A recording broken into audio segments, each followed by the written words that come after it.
Empezamos ya, no hacemos pausa porque vamos un poco mal de tiempo.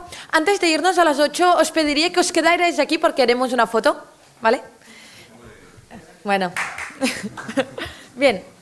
Bienvenidos al último debate. Seguramente es el más polémico que hemos hecho al día de hoy.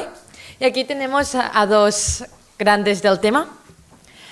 Por un lado tenemos a Arcadio Oliveras, doctor en Ciencias Económicas y que es profesor titular del Departamento de Economía Aplicada de la Universidad Autónoma de Barcelona. Es presidente del patronado de la Universidad Internacional de la Paz de Sant Cugat del Vallès, coimpulsor del movimiento social del procés constituent y miembro de la Sociedad Catalana de Economía. De 2002 a 2014 fue presidente de Justicia y Pau a Barcelona. Ha escrito libros como Contra el hambre y la guerra, Mi camino hacia la utopía, Paremos la crisis y Digamos basta. Bueno, tiene multitudes de publicaciones relacionadas con el tema norte-sur, banca ética, inmigración, crisis y paz. Y por el otro lado tenemos a Juan Ramón Rayo, bienvenido. Bueno, casi que ya es un clásico de la casa. Bueno, es doctor en Economía por la Universidad Rey Juan Carlos de Madrid, licenciado en Derecho por la Universidad de Valencia. Actualmente es profesor del Centro de Estudios OMA y del IE University. Es director del Instituto Juan de Mariana y analista económico de radio La Sexta Noche, El Rojo Vivo, Espejo Público y, bueno, y el programa de Ana Rosa. Y colabora habitualmente en prensa con El Confidencial y La Razón. Ha escrito los siguientes libros, que seguramente algunos ya habéis leído. Una crisis de 5 errores, El liberalismo no es pecado, Una alternativa liberal para salir de la crisis, Una revolución liberal para España, Contra la renta básica, La pizza de Juan Ramón Rayo y, por último, Contra la teoría monetaria moderna. Bien, para empezar y para poner en la introducción, me gustaría que empezásemos discutiendo distintas cuestiones.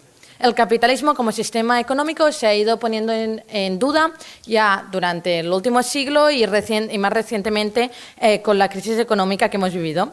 Seguramente uno de los autores más citados es Thomas Piketty, con su obra El capital del siglo XXI, en el que concluye que el mercado genera por sí mismo desigualdad.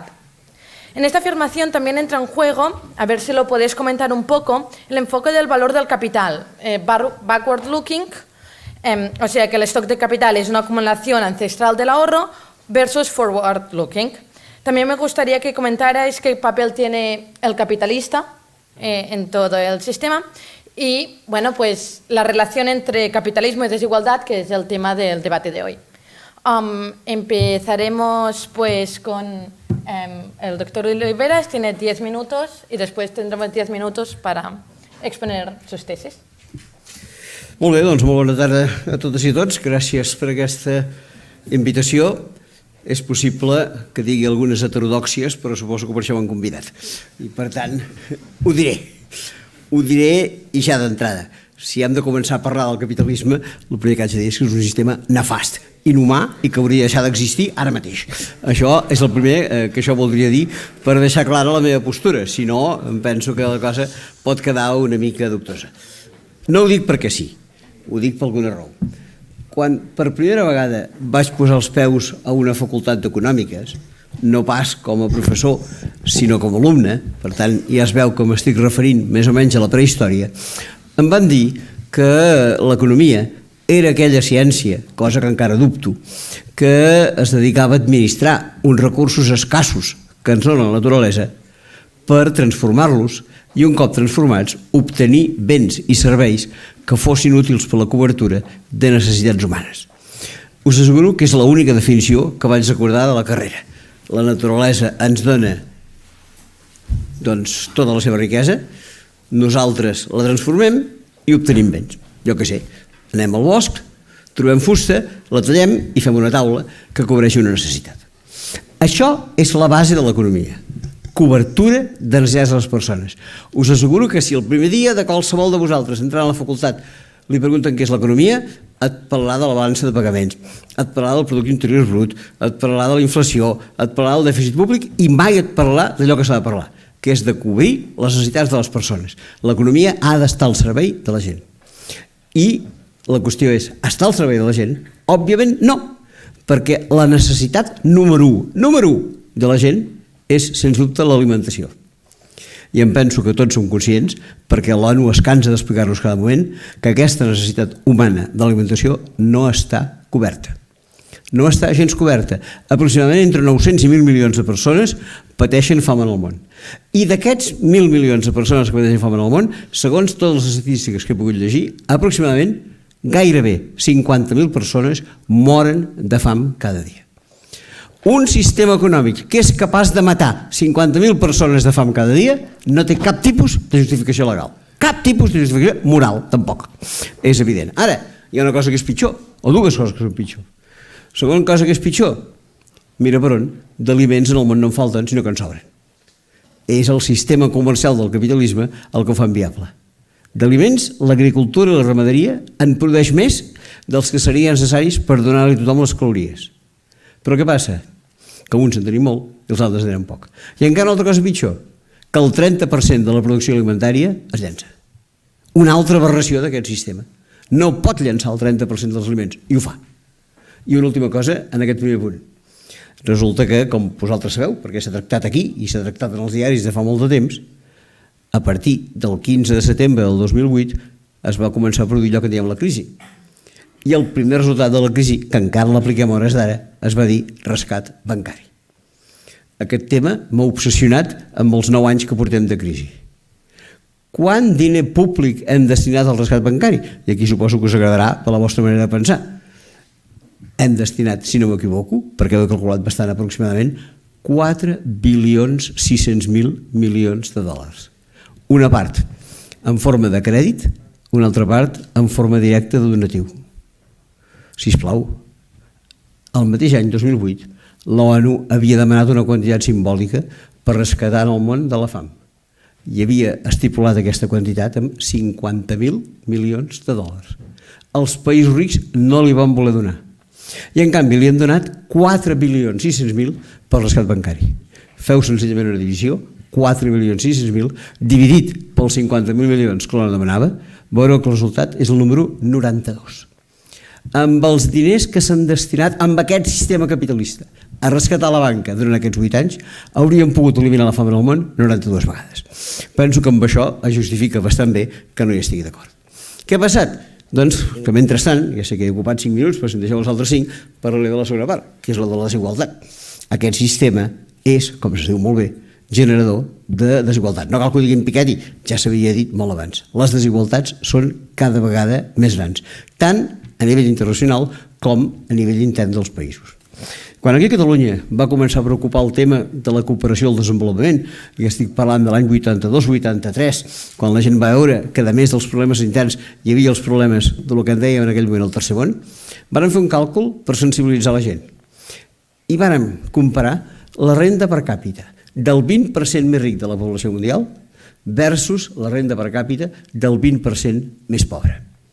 Direu per què? Molt senzill, perquè en el 20% més ric hi som nosaltres i en el 20% més pobre hi són els que es moren de gana. Entremig, evidentment, hi ha la Xina, hi ha la Índia, hi ha el Brasil, hi ha qui vulguem.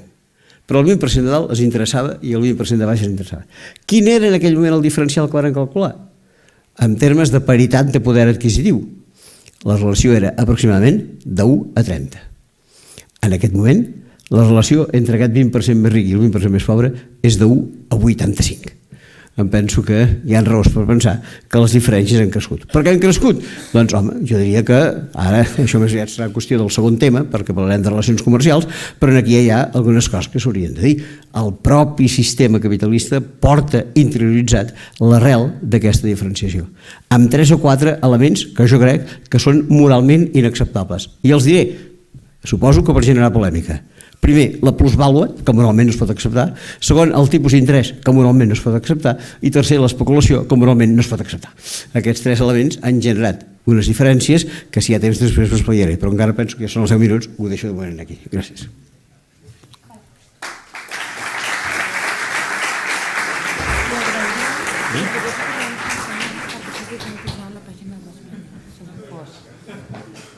Em sembla que estrany. Totes les altres intervencions també s'han fet en català. No, totes. Bueno, tiene 10 minutos. Vale. Buenas tardes a todos. Destinaré primero estos 10 minutos para poner la visión general del capitalismo y luego a debatir cuestiones en las que discreparemos a buen seguro unos y otros. Dado que Arkady ha arrancado poniendo su tesis desde el principio, yo también voy a arrancar exponiendo la mía desde el principio. Creo que el capitalismo es el sistema económico que ha sacado a más millones de personas de la pobreza más absoluta, el que ha elevado más el nivel de vida de las masas, el que ha permitido que más personas puedan autorrealizarse sin someterse a la bota ni de ningún burócrata ni de ningún caudillo que les ordene cómo vivir sus vidas, y el que, en definitiva, es más compatible y más respetuoso con la libertad humana. Desde luego,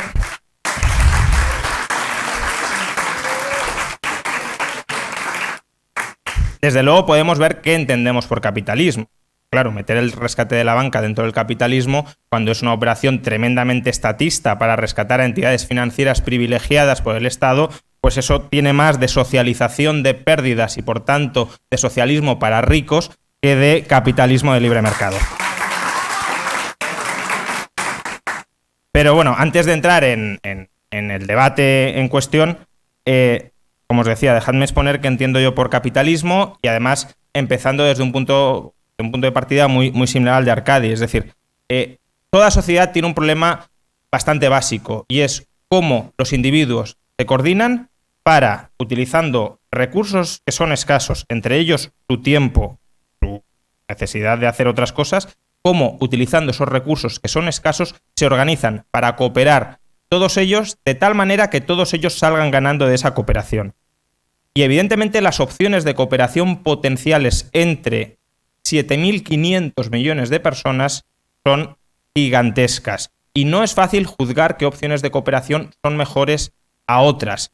Y cuando tomamos unas opciones de cooperación, cuando escogemos algunas opciones, algunas formas de cooperar, estamos rechazando utilizar otras formas de cooperar. Y por eso es tan importante escoger siempre las formas de cooperar que permitan maximizar la satisfacción, el bienestar, la riqueza para todas las partes implicadas.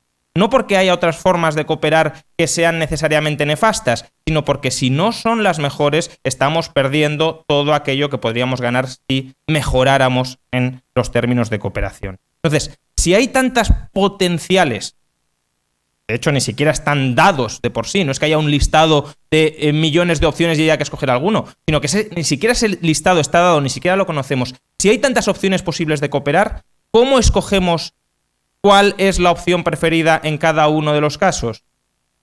Pues hay unos señores que se encargan justamente de, alguna manera, coordinar, estructurar este proceso de cooperación. Y estos señores son los capitalistas. Los capitalistas, que puede ser cualquiera de vosotros, son promotores de proyectos empresariales. Cuando las personas cooperan en lo que podríamos llamar una empresa. Me da igual de momento si es pública, privada, en una empresa, es decir, en un entorno, en un equipo de trabajo dirigido hacia un objetivo. El capitalista en una economía de mercado es aquel promotor de esos proyectos empresariales que reúne a diversas personas y las orienta ¿a qué? A producir bienes y servicios valiosos para otras personas. Y son esas otras personas, los consumidores, los que a su vez han producido otros bienes y servicios valiosos para otras personas, los que validan o no validan si las opciones de producción que ha escogido este promotor capitalista son adecuados o no lo son. El capitalista, por tanto, se encarga de tres funciones fundamentales. La primera, proporcionar financiación al proyecto.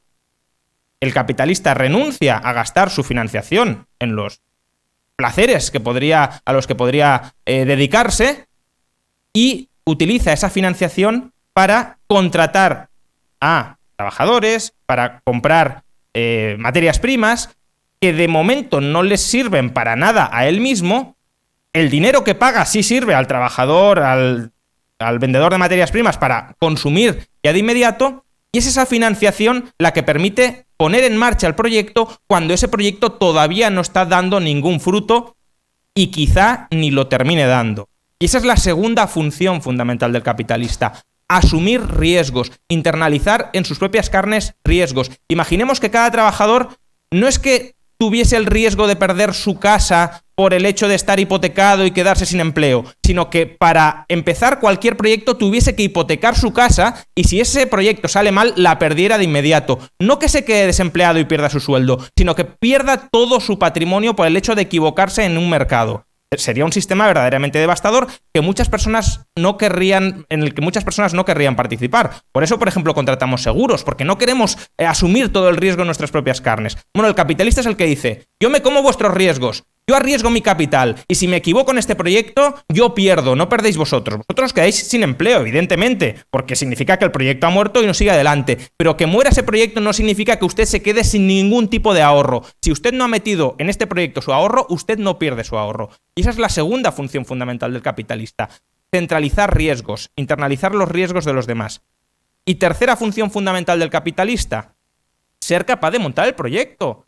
Hemos dicho que hay proyectos mejores que otros. Por tanto, aquella persona que es capaz de dar con la tecla del mejor proyecto frente a los demás, desde luego está contribuyendo a generar un valor que no existía y que es un valor fundamental. Si la gente se dedica a hacer cualquier cosa, lo que está haciendo es perder su tiempo, lo que está haciendo es perder sus energías en actividades que no valen absolutamente para nada. La típica política keynesiana de cavar agujeros para volverlos a llenar no es actividad productiva en absoluto. La actividad productiva es actividad dirigida a generar valor para los demás. Y esa actividad es la que descubre el capitalista y la que compite con otras propuestas de valor de otros capitalistas. Y solo aquellas propuestas de valor que son mejores son las que terminan triunfando.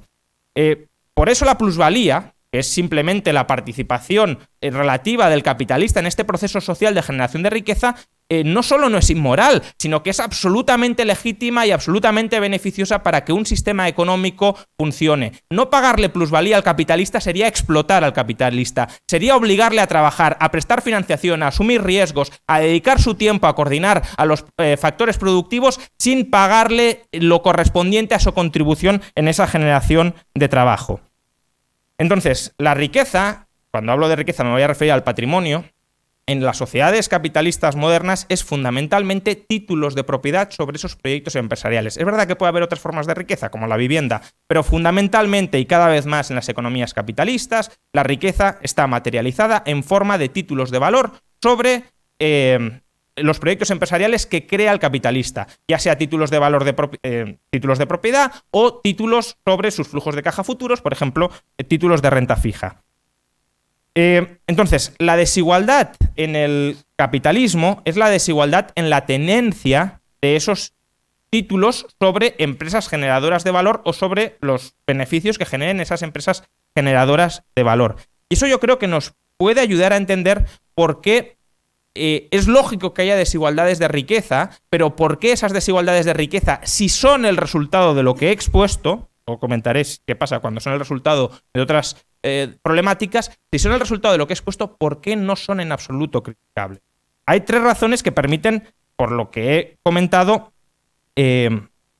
explicar que se materializa esta desigualdad de riqueza. Primero, el capitalista que cree un plan de negocios tremendamente útil para decenas de millones de personas, es lógico que se convierta en multimillonario, porque aunque cada uno de esos miles de millones o decenas, centenares de millones de personas le pague solo €1, que no es que esté aquí atracando a mano armada a todos los ciudadanos, sino aunque solo obtenga una porción muy pequeñita del servicio que está prestando a esos centenares de millones de personas, está acaparando, está consiguiendo una enorme cantidad de beneficios recurrentes a lo largo del tiempo y por tanto es lógico que tenga una porción de riqueza muy amplia. Segundo, el que no participa directamente como promotor activo del proyecto, el que no quiere estar dirigiendo el proyecto, creando ideas, sino que simplemente dice, tú tienes una buena idea, yo te doy financiación para apoyar esa buena idea. El prestamista, por ejemplo, el interés, que supuestamente también era ilegítimo, como si no tuviéramos que recibir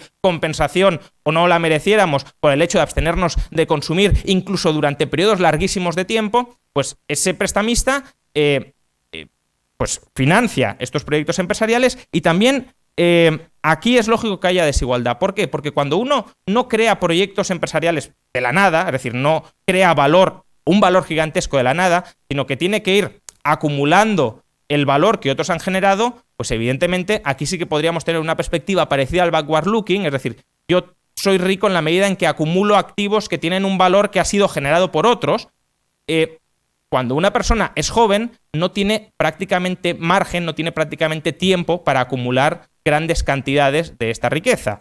Un ejemplo muy simple. Imagínate una sociedad absolutamente igualitaria. Las personas trabajan entre los 26 y los 65 años y se jubilan entre los 65 y los 85. Todos cobran el mismo salario. Es decir, igualitarismo absoluto. Todos ahorran la misma proporción del salario, un 30%, y todos obtienen sobre su ahorro el mismo rendimiento, el 5,5%. Bueno, pues en esta sociedad, que más igualitaria no puede ser, además destruimos las herencias, es decir, no hay transmisión de desigualdad a través de herencias, el 20% más pobre de esta sociedad tendría el 5% de toda la riqueza y el 10% más rico tendría prácticamente el 30% de toda la riqueza. Simplemente porque el que tiene 60 años ha ahorrado más riqueza durante más tiempo y por tanto hay desigualdad vinculada a la edad. Por tanto, si ya en la sociedad más igualitaria posible va a haber una desigualdad donde el 10% más rico va a tener 6 veces más riqueza que el 20% más pobre, pues evidentemente estamos en parte trampeando las estadísticas cuando hablamos de mucha desigualdad. Y muy rápidamente, las mediciones de desigualdad de riqueza no tienen en cuenta muchos activos ocultos que también existen en esta sociedad. Por ejemplo, no miden el capital humano, que es la capacidad que tenemos extraordinaria para obtener ingresos salariales por encima del salario básico de mercado, precisamente porque incorporamos nuestro conocimiento a la generación de valor. Y tampoco tienen en cuenta todos aquellos servicios que nos provee el Estado y por el que pagamos gigantescos impuestos, no porque queramos, sino porque nos obliga un señor que se llama Montoro. Y esos servicios públicos que recibimos, tenemos derecho a recibirlos por los impuestos que pagamos y también deberían ser contabilizados como riqueza, porque si no, claro, decimos, hay mucha desigualdad de riqueza, necesitamos más intervención estatal, y cuanta más intervención estatal meten, como no la miden como riqueza generada o como derecho del ciudadano a recibir servicios, pues nunca se va a reducir la desigualdad de riqueza por la vía de generar riqueza o servicios estatales. Y por último, cuando hablamos de desigualdad en la riqueza, estamos adoptando una perspectiva tremendamente estática. Decimos, el 1% más rico tiene, pero siempre lo tiene el mismo 1%, o en ese 1% va rotando mucha gente muy distinta, porque si la riqueza está materializada en proyectos empresariales que hoy van muy bien, pero mañana pueden ir muy mal y desaparecen, el caso más típico, pero que no es en absoluto excepcional, es el de Kodak, de ser la mayor empresa de fotografía del mundo a estar quebrada, pues evidentemente es lógico que vaya a haber mucha rotación en este 1%. El dato, y termino. El 70% de las 400 personas más ricas del mundo hace 30 años ya han dejado de ocupar esa posición.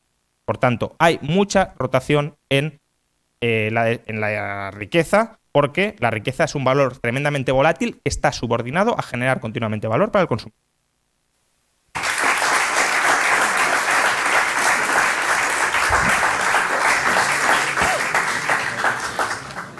Bueno, ahora que ya hemos vuelto a poner las bases del debate, vamos al segundo punto, que será sobre el impacto de la apertura comercial en la división internacional del trabajo en las sociedades occidentales y en las economías en desarrollo.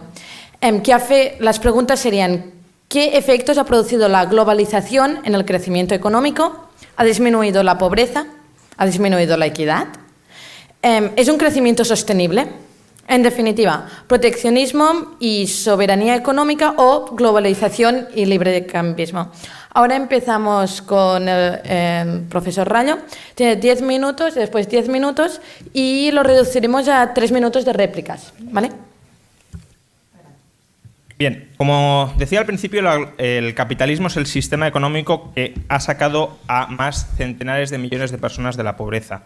El estado natural de cualquier sociedad no desarrollada es la pobreza, es la miseria más absoluta. No solo la miseria más absoluta, es estar expuesto continuamente a las fuerzas de la naturaleza. Si la naturaleza te provee, vives. Si la naturaleza no te provee, mueres. ¿Por qué? Porque no eres autónomo en absoluto frente a la naturaleza. No has dominado la naturaleza para adaptarla a la satisfacción de tus necesidades. El capitalismo ha permitido no solo sacar a centenares, a miles de millones de personas de la pobreza, ha permitido sacarlas sosteniblemente, es decir, que estén permanentemente fuera de la pobreza al margen de las fluctuaciones de las cosechas, al margen de las fluctuaciones naturales.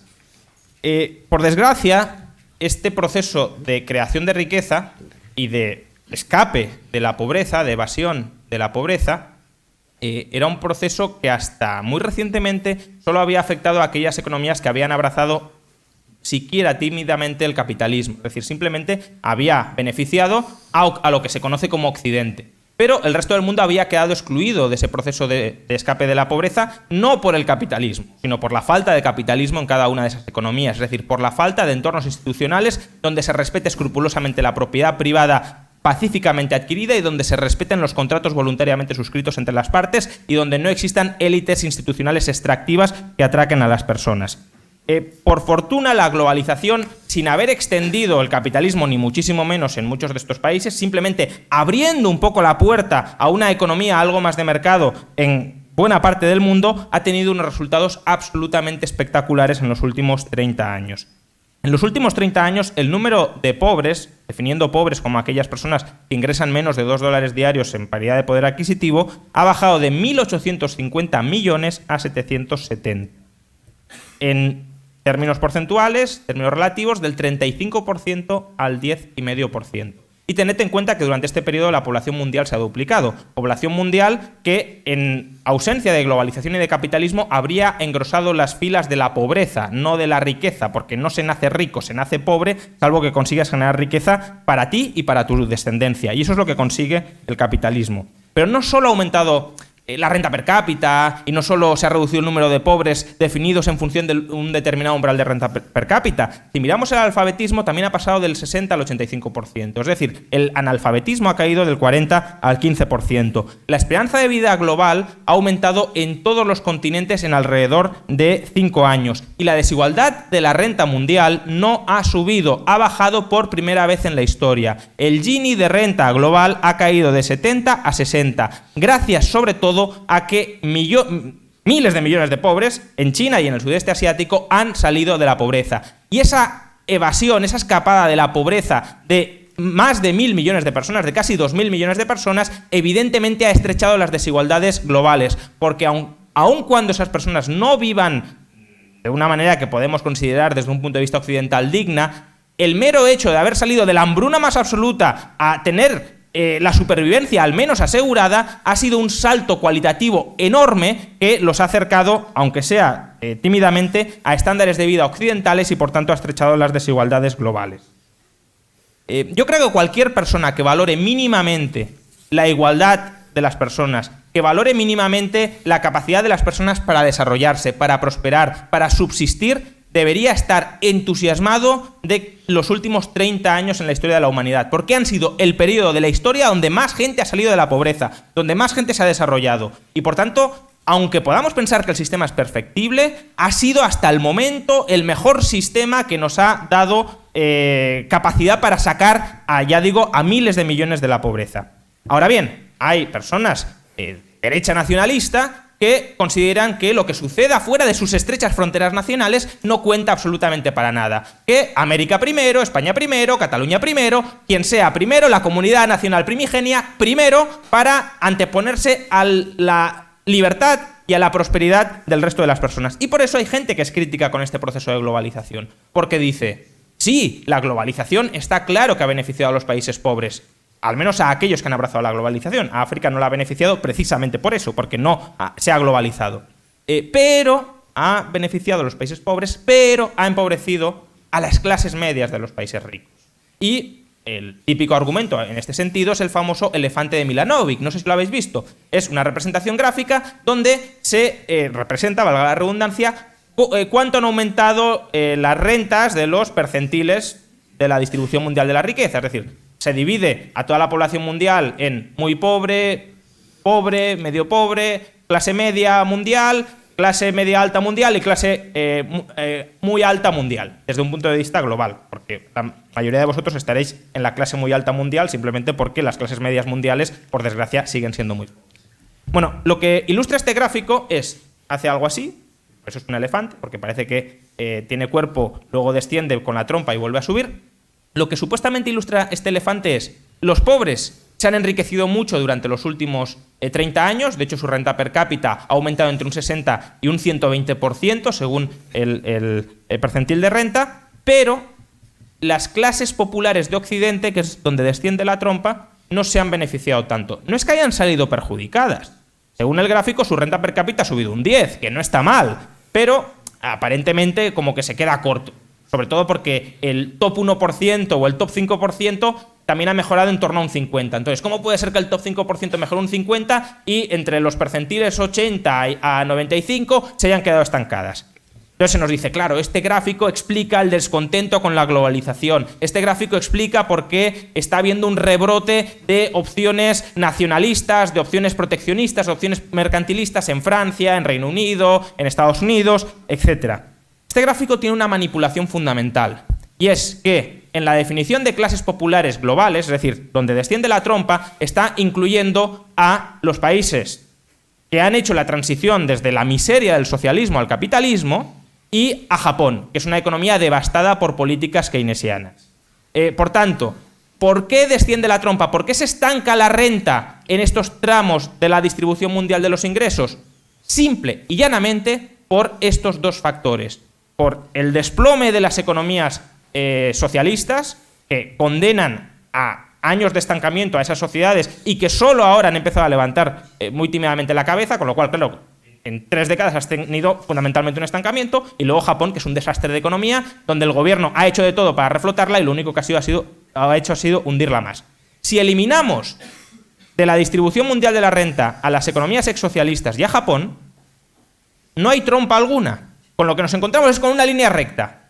Todos los tramos de la distribución de la renta en Occidente han crecido durante los últimos 30 años alrededor de un 45%. Por tanto, la globalización no ha empobrecido a nadie en términos generales, evidentemente. Siempre podemos encontrar un trabajador de una industria que ha sido desplazada por la competencia extranjera o por la competencia nacional, que lo mismo da. Y evidentemente ahí podemos decir que ha salido perjudicado. Pero en términos generales muy amplios, midiendo cada percentil de la distribución de la renta, no solo los más ricos, sino cada uno de ellos, todos aumentan en torno a un 45% su renta per cápita gracias a la globalización. Y de hecho, tanto que hablamos de aumento de la desigualdad en Occidente, si cogemos, este es un ejercicio que hace la OCDE, si cogemos las 20 economías más relevantes de la OCDE, el índice Gini de estas 20 economías ha pasado desde el 31,4 en el año 93 al 31,8 en el año 2011. Por tanto, ha sido un aumento ridículo de 4 décimas en el índice Gini. Es decir, la desigualdad en Occidente no ha aumentado con respecto a comienzos de los 90, no en términos de renta. Si hay gente que siente malestar por la globalización, es simplemente por la famosa posverdad. Es decir, la están manipulando. Los medios la están engañando para que atribuya problemas que tiene y que son ciertos, no vamos a negar que mucha gente tiene muchos problemas, pero para que vincule esos problemas con la globalización. La globalización y el capitalismo liberal no tiene absolutamente nada que ver con esos problemas. Esos problemas están relacionados con un fenómeno que se llama crisis económica, que desde luego ha tenido una influencia brutal y devastadora sobre muchísimas personas, y que no es una crisis económica que derive de una economía de libre mercado, sino que deriva de los privilegios escandalosos que conceden los estados modernos al sistema financiero, precisamente para que el sistema financiero infle recurrentemente burbujas, para que el sistema financiero se lucre a costa de inflar burbujas y a costa de garantizarse el rescate de sus comportamientos imprudentes a costa del dinero de todos los contribuyentes. Ese es un sistema financiero totalmente antiliberal, y es el que ha generado la crisis, y es la crisis económica la que está llevando a que mucha gente sienta desafección por el capitalismo y por la globalización. Pero no es el capitalismo y la globalización lo que causa malestar. Lo que causa malestar son las políticas nefastas de intervencionismo estatal sobre el capitalismo.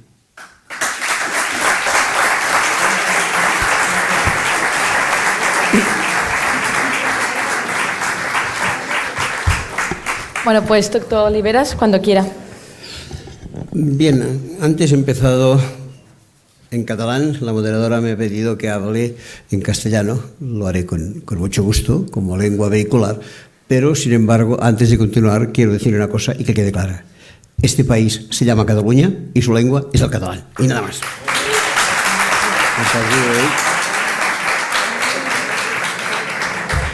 Dicho esto, vamos a continuar. ¿Qué sucede? Bueno, estoy de acuerdo con las últimas afirmaciones del profesor Juan Ramón Rallo sobre el nefasto sistema financiero. Aquí no tendríamos nada que discutir. Pero hay otras cosas en las que sí me gustaría decir algo. Volviendo al capítulo de diferencias, porque ahora en realidad estamos en el comercial, pero en fin, hablaré de las diferencias. Según un famoso historiador, Paul Bayrock, antes del capitalismo, las diferencias máximas de renta en el mundo, excluyendo palacios reales, eran de 1 a 2,5. Es decir, el que tenía mayor renta en el mundo tenía 2,5 veces más renta que el que tenía menos renta. Ya he dicho hace un momento que las diferencias actuales, desde que tenemos el capitalismo, por lo menos, si no estoy equivocado, van del orden del 1,85. Lo único que puedo decir es que el capitalismo ha aumentado notabilísimamente las diferencias. Otra precisión. Hablaba Juan Ramón Llado de los millonarios. Si alguien tiene interés, una revista que aparece en Barcelona, que se llama La Directa, esta semana ha analizado las 50 primeras fortunas catalanas. 45 de ellas corruptas, procesadas, estafadoras, en paraísos fiscales. Esto es el capitalismo. Corrupción pura y dura. Creo que vale la pena que lo tengamos. Lean, por favor, el informe y miren quiénes son no solamente los ricos catalanes, los ricos españoles, los ricos europeos, los ricos mundiales. Personas que son verdaderos atracadores, personas que trabajan a salto de mata, vale la pena que lo diga. Estoy de acuerdo con la precisión de que hay alguien que puede emprender una actividad para beneficio de todos, perfecto, pero no sé si alguien ha pensado en una manera colectiva de hacerlo, se llama cooperativismo. Creo que hay que tener en cuenta esta capacidad de iniciativa que ha dado mucho mejores resultados que el capitalismo puro y duro. Si andan de ustedes de tiempo, que viaje a Guipúzcoa, entre en una cooperativa de la población llamada Mondragón y verán hasta qué punto las cosas pueden funcionar.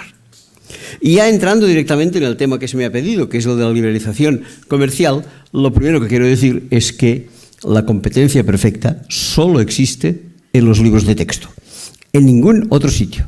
Nunca hay competencia perfecta. Siempre en el mercado hay uno que tiene capacidad para fijar el precio y hay otro que está obligado a obedecerlo. ¿Qué hace Colombia? Exporta. Alguien dirá coca, sí, pero ¿por qué exporta coca? Bueno, exporta coca porque el precio del café no es suficientemente remunerador. Pero es que Colombia fija el precio de su café, ni hablar. El precio del café está marcado en los mercados mundiales, entre paréntesis, dominados por una empresa casi monopolística llamada Nestlé. Y entonces, como que les pagan mal el café, han de acudir a la exportación de coca, digamos las cosas en su verdadera palabra. Y en cambio, cuando Colombia, en lugar de vender café, ha de comprar, pongo por caso, una fotocopiadora, ¿quién le fija el precio de la fotocopiadora? Colombia no, la Rancherox, la Canon o quien le vende la fotocopiadora. Colombia no tiene ninguna capacidad de establecer el precio ni de lo que vende ni de lo que compra. Está sometido a las presiones internacionales. Y por eso, ¿qué se le aplica? Algo que todos sabemos. A veces cuando se acercan las fiestas de Navidad, que tenemos aquel corazoncito siempre tan movedito, nos vamos a una tienda de Intermono, de quien sea, y compramos un paquete de café de comercio justo. Y hacemos bien. Pero esto significa que el resto del año lo compramos de comercio injusto, porque si no lo compraríamos en una ocasión al año. ¿Por qué? Porque no remuneramos debidamente estos frutos. El comercio internacional es básicamente injusto. Me dediqué durante un decenio, el decenio de los 90, a analizar cuál era la posición comercial de España en los mercados internacionales. Cuál era la valoración de los productos que España vendía y cuál era la valoración de los productos que España compraba con los países llamados en desarrollo, siempre aplicando precios constantes. Les puedo asegurar que era un deterioro absoluto de la relación de intercambio. España sacrificaba cada vez más, pagando precios desastrosos a estos productos y, por contra, les cobraba cada vez más los productos industriales que ya le vendía. Son datos estadísticos demostrables e incluso tengo una publicación hecha al respecto. El comercio internacional en este sentido es netamente injusto. Pero hay otro aspecto que también hay que comentar, que también sale en el guión que nos han dado, el aspecto de proteccionismo o libre cambio. Creo que estaremos todos de acuerdo en que no hay hoy en día ninguna economía de las que llamamos industrializada o desarrollada, como queramos llamarle, ni una sola que se haya industrializado sin proteccionismo. La única excepción que he encontrado se llama el Vaticano. Lo demás, nada. ¿Qué sucede? Que todos esos países, todos, se han industrializado gracias a una primera etapa de proteccionismo. Es evidente que cuando la industria ya ha crecido, entonces es recomendable que esta industria permita entrar otros productos y tire adelante. Pero todos hoy en día tienen incluso rémoras de proteccionismo. Hace un tiempo, un presidente, que ha dejado de serlo hace 15 días, llamado Barack Obama, asistió a una conferencia de la Organización Mundial de Comercio. Hizo un llamado a los países del mundo y dijo: estamos en crisis. Si queremos salir de la crisis, hay que potenciar el comercio internacional. Estados Unidos puede ser el motor de la recuperación, pero por favor, dijo Obama, abran sus mercados a los productos americanos. Si podemos entrar donde están ustedes, venderemos más y saldremos de la crisis. Esto lo decía en la sesión plenaria de la OMC.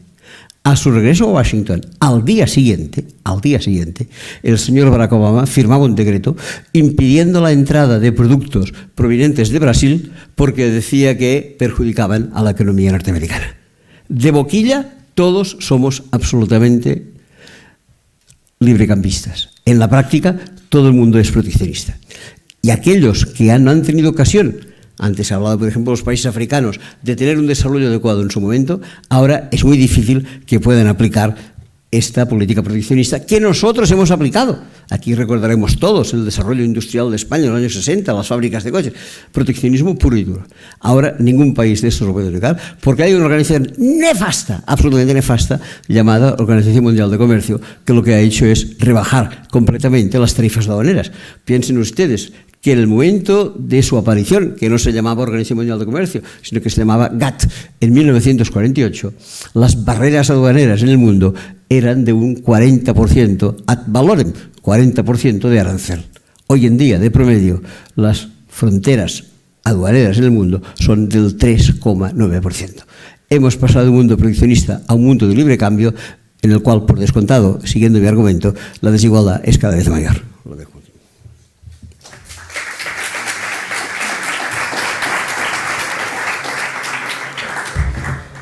Bueno, pues haremos 3 minutos de réplica. Vale, bueno. O sea, yo creo que lo fundamental es, hoy el mundo es más desigualitario que cuando no había capitalismo, pero es mucho más rico. Entonces la cuestión es, ¿preferimos un mundo donde las diferencias de renta es 1 o 2, las diferencias máximas, es decir, donde todos somos igual de míseros, salvo algunos que son un poquito menos míseros, o un mundo donde haya desigualdades mucho más acusadas, pero todos estemos mejor? Es decir, ¿es mejor un mundo de 2 individuos donde uno tenga 1 de renta y el otro 2 de renta? ¿O uno donde uno tenga 1.000 de renta y el otro 35.000 de renta? Lo que es mejor el otro mundo, salvo que seamos unos envidiosos patológicos que no consideremos en absoluto nuestro propio bienestar, salvo en función de lo mal que estamos o lo bien que estamos en relación al otro. Entonces, el capitalismo sí, claro que ha incrementado las desigualdades de riqueza por los motivos que he explicado antes, pero lo ha hecho generando muchísima riqueza para muchas personas y mejorando el nivel de vida de todas las personas implicadas. De hecho, esto en filosofía se llama objeción de la nivelación hacia abajo, es decir, leveling down objection. Es decir, tú no puedes justificar una política igualitarista cuyo resultado sea empeorar el nivel de todos.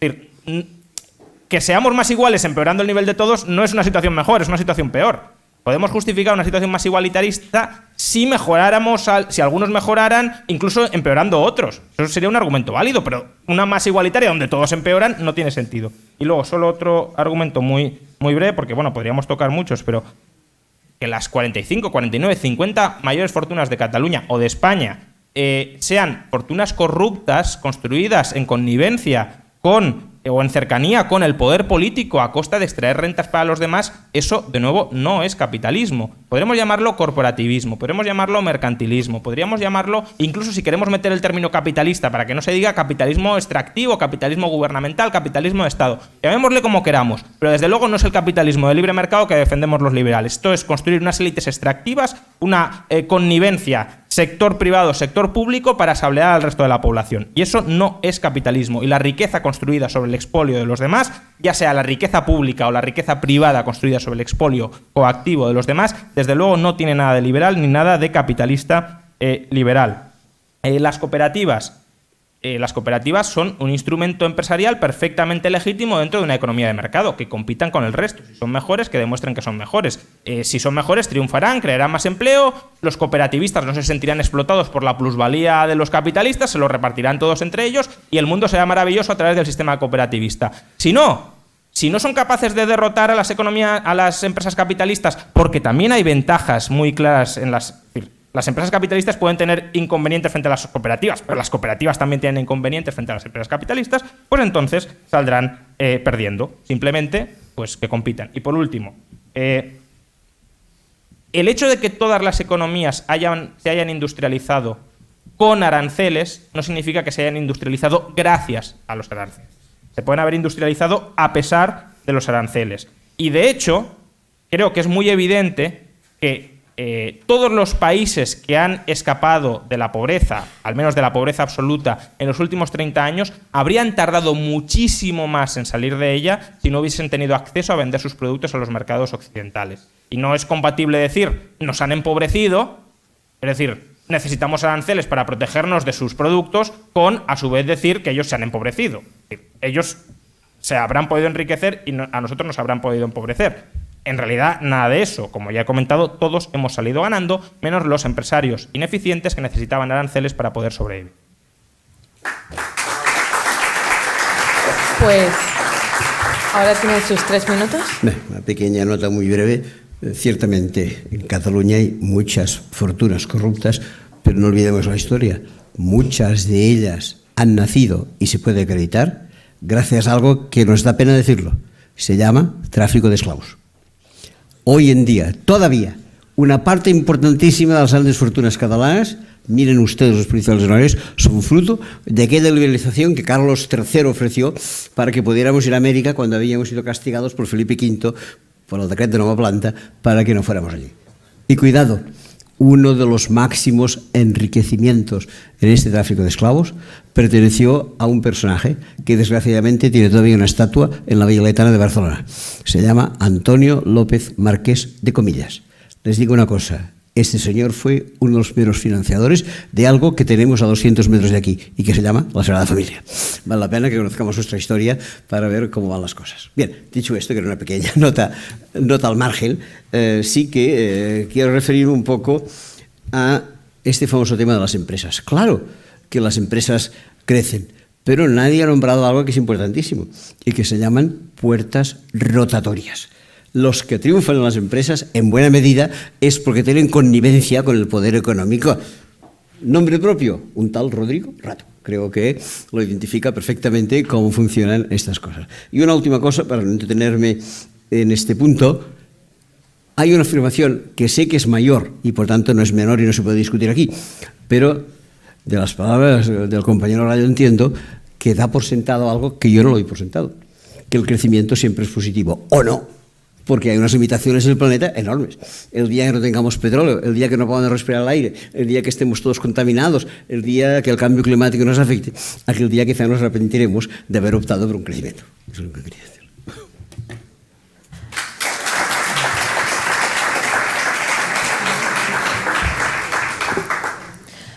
Pues el tercer punto será sobre los tratados de libre comercio, armonización y convergencia regulatoria, como puede ser el bien conocido TTIP.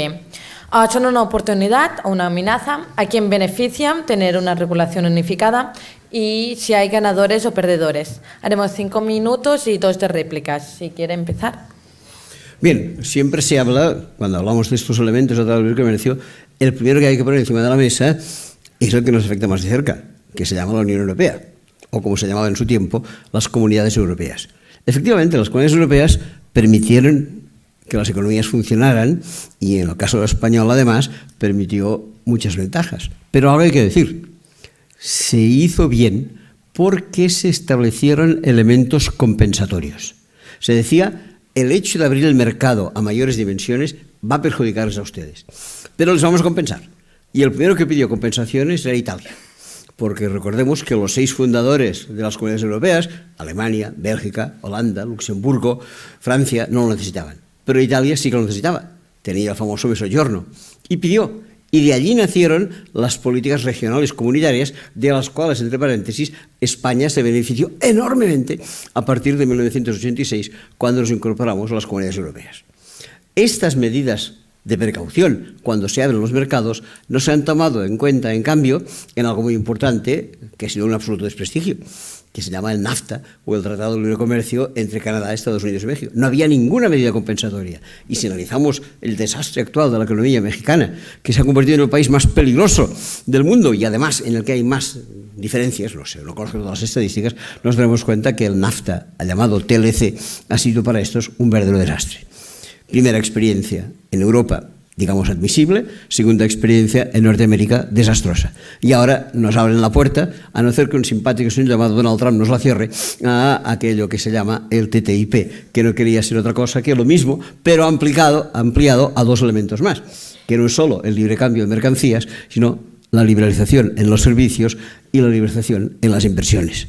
Barra libre para que los especuladores del mundo puedan ir de un sitio a otro y para que las grandes compañías se coman a las pequeñas. Ustedes ya saben que el libre comercio de servicios impide que algunas empresas continúen y en cambio las más grandes se comen a las más pequeñas. Les pondré un pequeño ejemplo muy local. Hay un sector de actividad comercial, mejor dicho, de servicios, que nunca ha tenido ningún proteccionismo. Son las empresas llamadas de auditoría. Aquí nunca ha habido ninguna barrera a la entrada de empresas de auditoría. La entrada ha sido siempre libre. ¿Y cómo se llaman las grandes empresas de auditoría? Se llaman PricewaterhouseCoopers, Lyland, Ernst & Young, todas perfectamente catalanas, porque resulta que este mercado está copado por los, y dentro de poco lo veremos para las empresas que alquilan pisos, lo veremos para las empresas de seguros, lo veremos para los grandes bancos y mucho me temo que lo veremos para las empresas educativas y para las empresas sanitarias y para todo tipo de empresas. Pero esto es una amenaza que espero que no se lleve a cabo.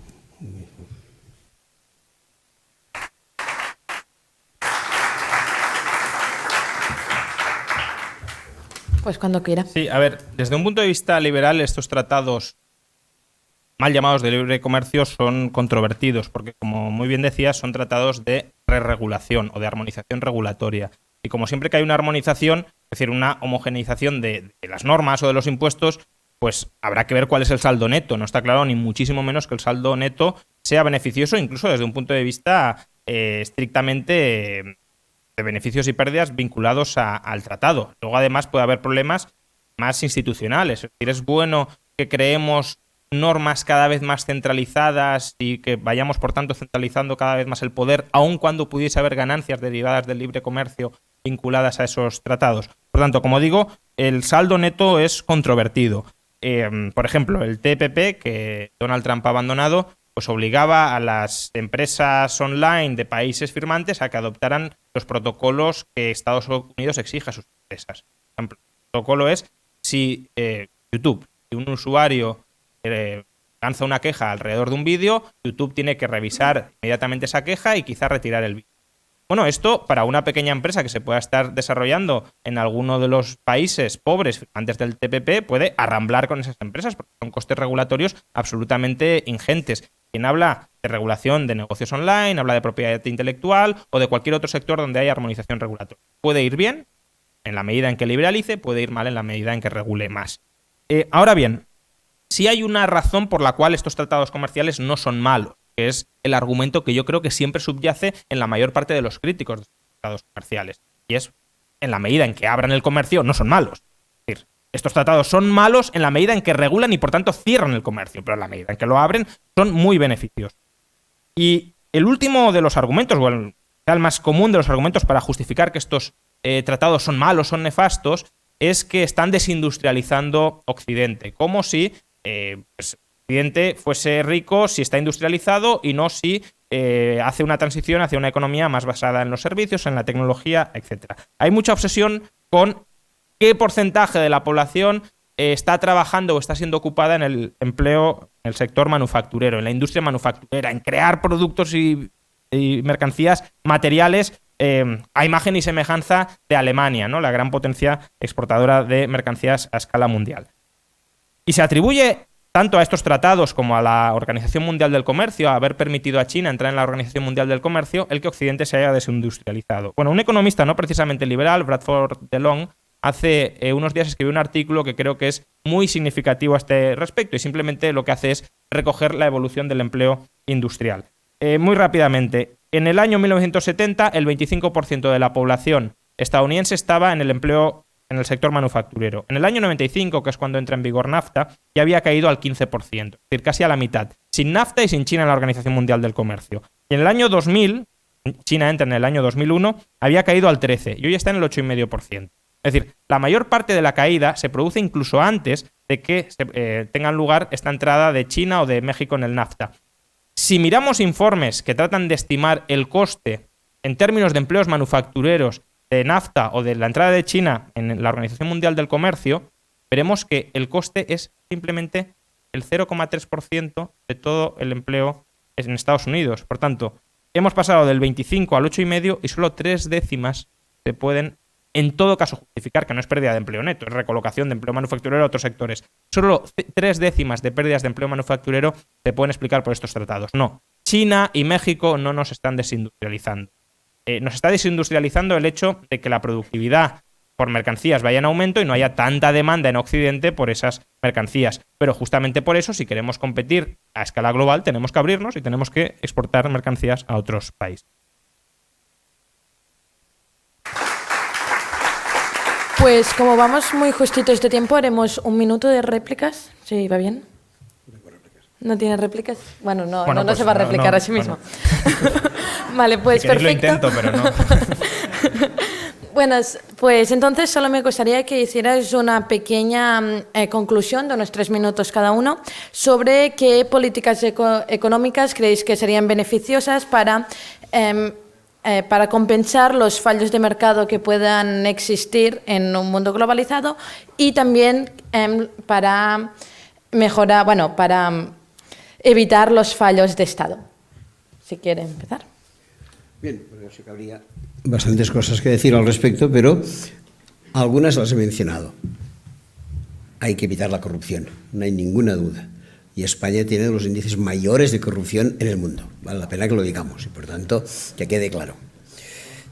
¿Qué más hay que hacer? Sin duda, hacer desaparecer los paraísos fiscales.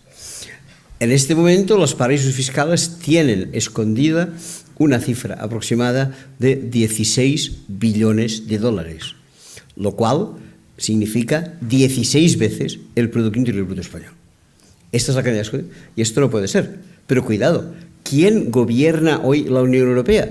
¿Quién es el presidente de la Comisión Europea? Un señor llamado Jean-Claude Juncker. ¿Qué era Jean-Claude Juncker antes? Primer ministro de Luxemburgo. ¿Qué hizo? Convirtió a Luxemburgo en un inmenso paraíso fiscal. Mientras hagamos cambios políticos de primera dimensión, no haremos nada. Paraíso fiscal. Políticas presupuestarias, por descontado. Y ahora entraría en una caja de los truenos, que no quiero establecer, permítame, porque me lo han preguntado, lo voy a apuntar, pero repito que no creo que sea el tema del debate, pero para mí lo que habría que hacer es salir inmediatamente del euro. Esta es otra cuestión que, repito, es una caja de truenos, quizá no es el momento de debatirlo, pero ¿por qué digo salir del euro? Porque hemos perdido la capacidad de tener política monetaria. No hay posibilidad. Yo tenía en la facultad un honorable profesor de hermoso recuerdo, los mayores de la sala que recordará, decano de la facultad, Fabián Estapé, que siempre nos decía lo mismo: la mejor política de un gobierno es la política monetaria. Desde que entramos en el euro, dejamos todas las posibilidades de tener ningún tipo de política monetaria propia. Como que no lo tenemos, ¿podemos devaluar? Claro, devaluamos salarios, que es lo que estamos haciendo en este momento. Y esto al final se está demostrando que es un desastre. Inglaterra, aunque no está en el euro, ha abierto la caja de los truenos. Yo espero, con gusto y con ganas, que Grecia, Italia sigan y al final lleguemos también nosotros. Muchas gracias.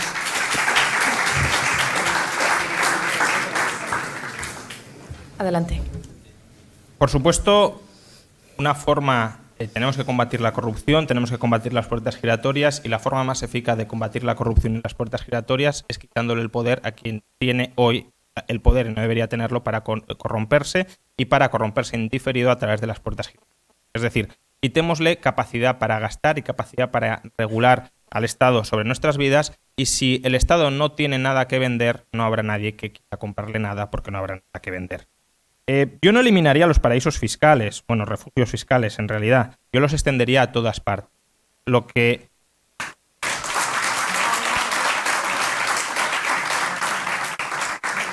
El problema del mundo de hoy no es que haya paraísos fiscales. El problema del mundo es que está demasiado lleno de infiernos fiscales. Eso es contra lo que tendríamos que combatir. Es verdad que hay estimaciones, y no las voy a discutir, sobre que en los paraísos fiscales se acumulan 16 billones de riqueza. Pero cuidado, no creamos que estas cifras son 16 billones de recaudación que se pierde. Estamos hablando de patrimonio en paraísos fiscales. La recaudación que se pierde es el gravamen sobre las rentas del capital de ese patrimonio. ¿De cuánto estamos hablando? Bueno, según Gabriel Zuckman, que es el economista que llega a esta estimación de 16.000 millones, incluso alguno más, dice él, estaríamos perdiendo en torno a 200.000 millones de dólares al año. Todos los estados del mundo. Eso es el equivalente al 1% de los ingresos tributarios de todos los estados del mundo. En el caso de España y por su participación sería todavía menos. Sería alrededor de 4.500 millones de euros lo que perdemos. 4.500 millones de euros. El Estado gasta 400.000 millones de euros. ¿Somos pobres por los paraísos fiscales? No, sin paraísos fiscales la fiscalidad de España sería muchísimo más confiscatoria y seríamos todos mucho más pobres. Y ya para terminar, porque también en este bloque estaba el tema del decrecimiento y sí que quiero decir algo. Las políticas que necesitamos son políticas que permitan seguir generando riqueza. El mundo, antes Arkady comentaba, no siempre es bueno crecer. Efectivamente, no siempre tiene por qué ser bueno crecer, pero es una urgencia ahora mismo crecer. No ya en Occidente, sino en el conjunto del planeta. Hay muchos que creen que simplemente redistribuyendo lo que hay viviríamos fantásticamente. Falso. Actualmente el PIB mundial son 115 billones de dólares en paridad de poder adquisitivo. Eso equivale a una renta per cápita, si la distribuyéramos igualitariamente entre todas las personas, de 15.500 dólares en paridad de poder adquisitivo per cápita. Os diréis, bueno, pues yo con 15.500 dólares puedo vivir estupendamente. Bueno, os informo de que 15.500 dólares de renta per cápita es la renta que tiene Argelia, Azerbaiyán, Botswana, Brasil, Colombia, República Dominicana o Tailandia. Es decir, sin crecimiento, solo con redistribución de la renta y asumiendo que no se hundiría esa renta, porque evidentemente si lo redistribuimos todos la producción mundial se hunde, pero bueno, olvidémonos de esto. Viviríamos en términos medios como se vive en Argelia o en Azerbaiyán. España hoy en día tiene una renta per cápita en paridad de poder adquisitivo de 35.000 dólares. Eso significa que tendríamos que reducir nuestro nivel de vida a la mitad. Dentro de estos 35.000 dólares, 5.000 dólares se destinan a financiar la sanidad. Es el valor de mercado de la sanidad y de la educación que recibimos, pública y privada. Y 3.000 dólares es el valor que se imputa a tener una casa en España dentro de nuestra renta per cápita. Es decir, en torno a 8.000 dólares de los 15.500 que nos tocarían en un mundo perfectamente igualitario, 8.000 ya se irían en mantener la sanidad y la educación como está hoy y la vivienda como está hoy. Por tanto, ¿cuánto nos quedaría libre en euros contantes y sonantes para pagar todo lo demás? Comida, luz, vestidos, tomar alguna copa de vez en cuando, un lujo inaceptable. 7.500 dólares. Es decir, traducido en euros, 5.000 euros al año. Esos son menos de 420 euros al mes. ¿Viviríamos bien 420 euros al mes disponibles?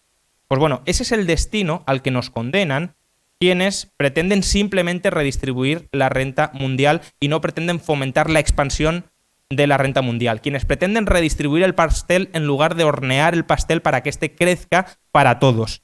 Una renta per cápita, en el mejor de los casos, y además incluso hablan de decrecimiento, es decir, que todavía tendría que ser menor, una renta per cápita al mes de 420 euros. Una auténtica miseria. Lo que necesitamos son políticas que abran el mercado, que quiten el mercado de la mano de plutócratas y de políticos para que la riqueza que se genera para todos aumente a ritmos mucho mayores, incluso de los que hemos experimentado durante las últimas décadas. Gracias.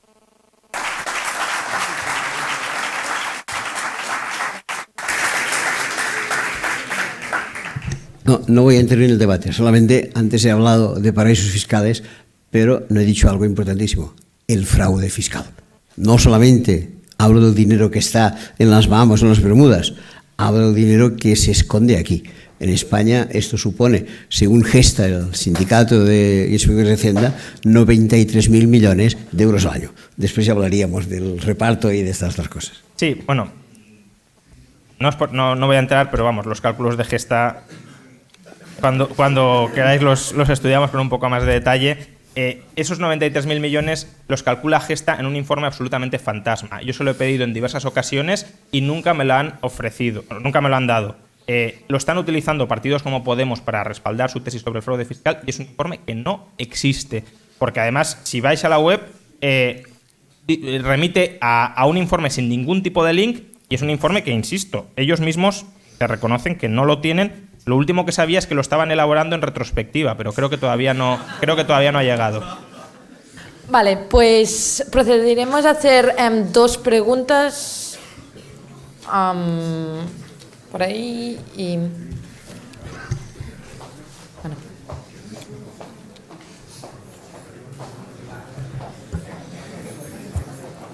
Es que a las 8 nos han dicho que bajar la que cierra.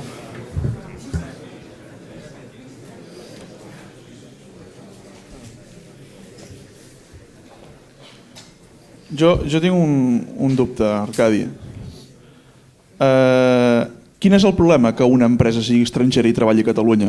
Quin és el problema que una auditora sigui KPMG, no sigui catalana? Això no és un Catalonia Affairs, de veritat. No ho acabo d'entendre. I la segona és, quina diferència té vostè amb Donald Trump dient no al TTIP o a aquest tipus de polítiques? En el fons, li està donant suport, no? Bé, a veure, començo per la segona qüestió. No és una qüestió que jo estimi el senyor Donald Trump, és que circumstancialment coincidem en que ell, per una raó, això no li agrada, i a mi, per raons segurament bastant diferents, tampoc m'agrada, però és una coincidència circumstancial. No et pensis que sóc amic d'ell i que això, t'asseguro que no en tinc cap ganes. Aquesta és una qüestió. L'altra, a mi no m'afecta que una empresa sigui de fora. Ara, sempre que aquesta empresa pagui els seus impostos aquí, respecti les normes laborals d'aquí, reinverteixi els guanys que tenen aquí, tracti els treballadors amb la normativa laboral d'aquí i actuï de la manera que ha d'actuar. Vostè és europeista? Ho era. Perquè la meva pregunta és, llavors, per exemple, quin problema hi ha que una empresa pagui els seus impostos a Holanda si tots som europeus? O a Irlanda? Perquè els pressupostos encara són de l'Estat.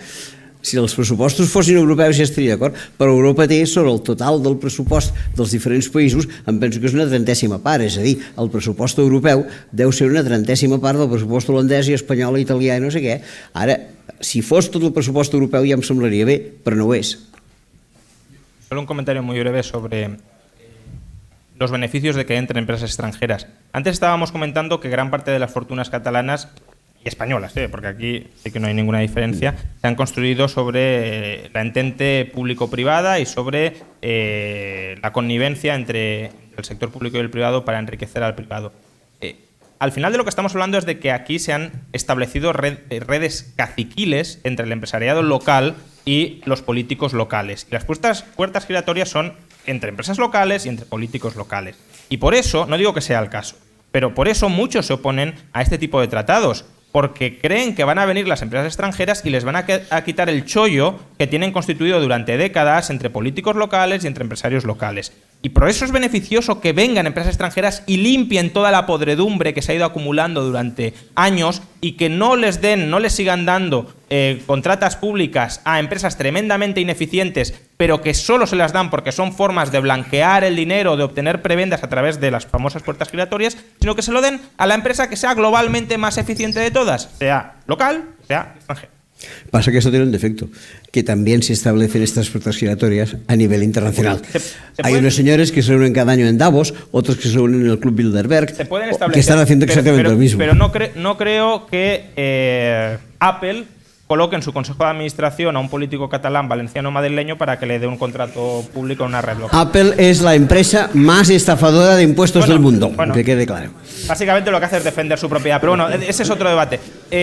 Lo que digo es que para incorporar algún tipo de contrato local no va a colocar al más alto nivel a burócratas locales, y eso es beneficioso. Las empresas locales sí tienen incentivos a hacer. Esto es verdad.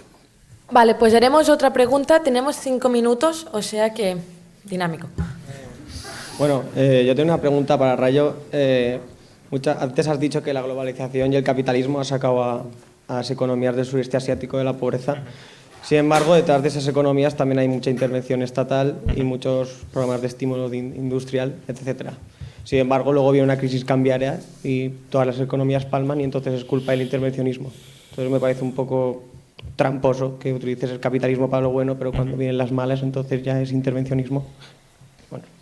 Sí, no, tienes razón en que al final en el desarrollo del sudeste asiático durante las últimas décadas han convivido muchos factores y por tanto hay que saber separar qué causas han sido las relevantes y cuáles no. Si miramos la evidencia, la mejor evidencia que tenemos disponible, incluso en un libro editado por Stiglitz, es decir, poco sospechoso de veleidades liberales, lo que vemos es que la política industrial de los países del sudeste asiático ha sido, en general, un desastre.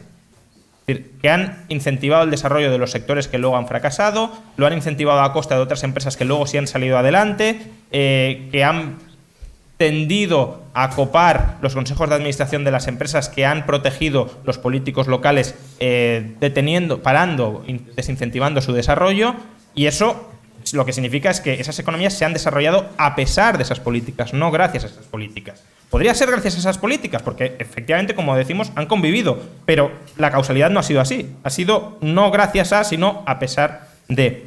De hecho, esas políticas ya las venían practicando desde antes de la globalización y habían tenido muy escaso resultado. Y luego, sobre los tipos de cambio, los tipos de cambio, en general, yo creo que el sistema monetario que tenemos es muy poco, digamos, compatible con una economía de mercado. Es un sistema monopolizado, la emisión de moneda está monopolizada por el Estado, es un sistema entre tipos de cambio fijos y variables, según cuál sean los tratos comerciales entre dos economías arbitrariamente definidas por un Estado, y efectivamente hay crisis cambiarias cuando muchas veces el Estado no se comporta de manera suficientemente disciplinada para mantener sus cuentas en orden, o cuando se acumulan muchos desequilibrios exteriores derivados precisamente del intervencionismo estatal sobre la banca y por tanto de la promoción de crédito, de las compras, de las importaciones a crédito, etc. Tú me puedes decir, ¿eso ha contribuido al desarrollo? Bueno, tendremos que ver en qué medida ese tipo de sistema monetario ha contribuido al desarrollo, o si en cambio un sistema de tipos de cambio fijos pero asentado, perfectamente debatible, de hecho no hay ni muchísimo menos consenso alrededor de eso, pero un sistema de tipos de cambio fijos, por ejemplo, asentado sobre el patrón oro, que sería mucho más compatible, o al menos sería algo que habría evolucionado desde una economía de mercado, no hubiese desarrollado igualmente estas economías. Y solo un dato, la revolución industrial, uno de los mayores periodos de desarrollo de Occidente de la historia, tuvo lugar bajo el patrón oro. Por tanto, no es que haya una compatibilidad intrínseca entre dinero privado o entre dinero emergido del mercado y desarrollo económico. Pues daremos por finalizada la Local Conference de 2017 de Stanford Liberty Barcelona. Muchas gracias. No os mováis. Bueno, sí, si os podéis levantar y haremos una foto de grupo.